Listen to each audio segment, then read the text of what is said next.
I seek your guidance regarding a question posed by a non-Muslim regarding existence of Allah, existence of God. I was having argument with a Hindu fellow who was worshipping his God. He said this is the God of Lakshmi, this is the God of power, this is God of success. So I said these are all stones and you are worshipping them. Why don't you become Muslim and worship the Allah? He said that if you prove to me that Allah exists, then I will become Muslim. I told him that God has created you, God has created me, He has created the entire world, the mountains, the sky, the earth, the sun, the moon. And so God is there. He said these are all the indirect evidences of existence of God. He said if you give me some direct evidence of existence of God, then I will become Muslim.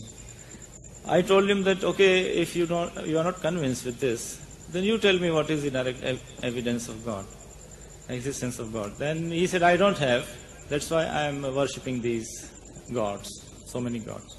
So I seek your guidance in this connection. What should I tell him now? You see, it depends upon the capacity of the individual. Everyone, you haven't got a pet set line of arguments, debates. The person, what are his capacities, understanding? With regards to the existence of God, the very simplest of thing is, this is God exists because we exist. Allah tells us in the Holy Quran a line of approach. He says, كَيْفَ تَكْفُرُونَ بِاللَّهِ? How can you not believe in Allah? See, if this man is an educated man, really educated, not just, a fellow who's passed class 1, 2 or 3 and he can speak English, but really he's got some sense in him. He's reasoning with us, Allah is reasoning with us. Say, كَيْفَ تَكْفُرُونَ بِاللَّهِ? How can you not believe in Allah? وَكُنْتُمْ أَمْوَاتًا. Seeing that you were non-existent, you were dead, non-existent. فَأَحْيَاكُمْ, and you brought you into being. ثُمَّ يُمِيتُكُمْ, and He will cause you to die. ثُمَّ يُحْيِيكُمْ, and He will bring you back to life again. ثُمَّ إِلَيْهِ تُرْجَعُونَ, and to Him will be your return. So he's setting a thought process. Think back. If this man has got sense, he says think back, man. Today we are having what is called a population explosion. We are on the world today about 5 billion people. If you can grasp that 5 billion today we are on earth. He said, no, I know that. Population explosion, they're trying to say, let different countries reduce your birth rate. It's a population explosion. But as you go back into history, the population starts dwindling. Until, let's say, 6,000, 10,000, 50,000 years ago, you come to almost nothing, a pair.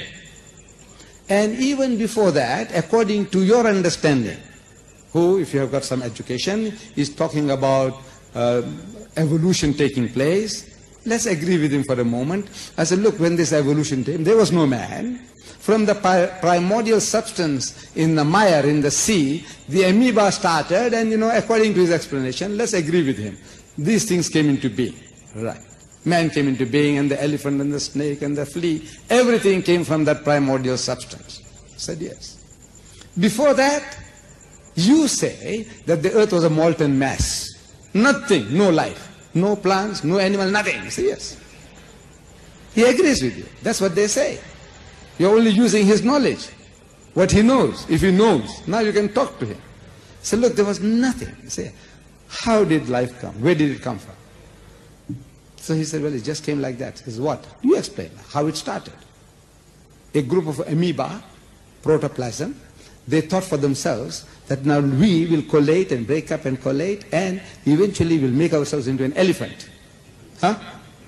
Is that what they did? This another group says, I will make myself into a gorilla. Another one says, I'll make myself into a monkey. Another one says, I'll make myself into a chimpanzee. Another one says, I'll make myself into a donkey. Another one says, I'll make myself into a pig. Come on, tell me now. They thought out all these things.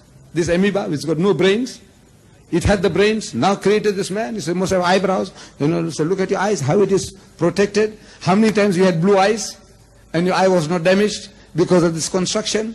Man, each and everything is a miracle. Man is a miracle. But we are so close to ourselves that we don't see it.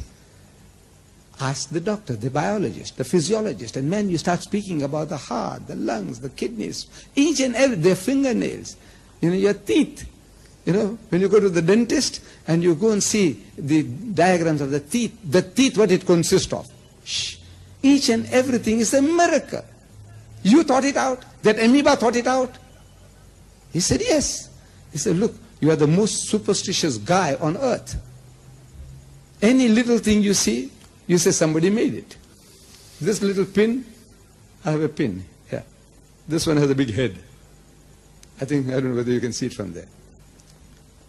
I said, it came by itself. He said, no, the guy's mad. Somebody made it. A matchstick. I said, it came by itself. He said, no, somebody made it. Look, if somebody told you it just came by itself, you say, he's mad, he's a lunatic. Nothing can come by itself. Somebody made it. This most complex machine, it came by itself. It thought out for itself everything, what you're doing about yourself. Each and every little thing about him, in the eardrums, the balance, that I can keep on standing here, not fall down, I'm straight. All this, what is doing it? All this is come by accident. There is a creator. The only thing is in the concept. You see, he's worshipping men and monkeys, elephants and snakes, and he wants to justify that. See, it's the concept. Reason with him, but of course, as I said now, it depends upon his background and experience. I can't just give you a pat answer, say, look, just tell him this, and he'll be satisfied. You got to find out from him, like suppose now I had a chance of meeting the fellow, and as soon as he starts opening his mouth, I said, what is this, man? So everybody, you have to deal with them individually, according to the background and experience. And there is a tape available, you might enjoy it, tape available from Hinduism to Islam. In other words, I'm explaining my people, ancestors were Hindus, and how we became Muslims, and from what to what. And it explains all this, most of this, what we are, this problem. Show him, he'll enjoy it, and I say, inshallah, you'll also enjoy it.